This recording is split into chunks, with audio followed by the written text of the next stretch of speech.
International Olympic committee ലോകത്തെ ഏറ്റവും വലിയ കായിക സംഘടന. നമ്മുടെ ഇന്ത്യ ഉൾപ്പെടെ 206 ദേശീയ ഒളിമ്പിക് അസോസിയേഷനുകൾ IOCയിലെ അംഗങ്ങളാണ്. നോക്കണം, ഐക്യരാഷ്ട്ര സംഘടനയിൽ പോലും 193 അംഗരാജ്യങ്ങളേ ഉള്ളൂ.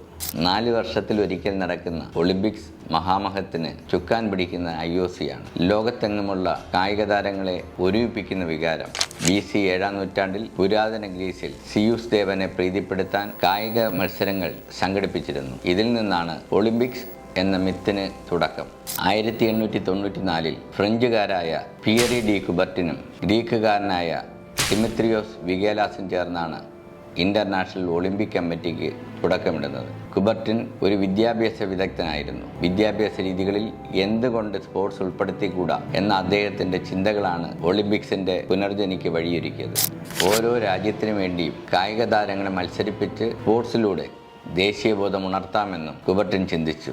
അങ്ങനെയുള്ള രാജ്യാന്തര മത്സരങ്ങളെക്കുറിച്ചുള്ള പഠനമാണ് പുരാതന ഒളിമ്പിക്സിനെ വീണ്ടും അവതരിപ്പിക്കാനുള്ള ശ്രമങ്ങൾക്ക് കാരണമായത്. എന്നാൽ അതത്ര എളുപ്പമൊന്നുമായിരുന്നില്ല. 2 വർഷത്തോളം നിരന്തരം യാത്രകളും ചർച്ചകളും നടന്നു. അവസാനം 1896 പ്രഥമ ഒളിമ്പിക്സ് ഏതൻസിൽ സംഘടിപ്പിക്കുന്നതിലേക്ക് കുബർട്ടിൻ എത്തുക തന്നെ ചെയ്തു.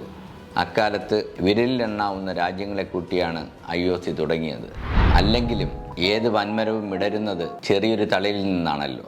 നമ്മുടെ ഈ പരിപാടിയുടെയും എളിയ തുടക്കമാണിത്. നമുക്കിനിയും കാണാം, വിശേഷങ്ങൾ പങ്കുവയ്ക്കാം. അതുവരെ ബൈ.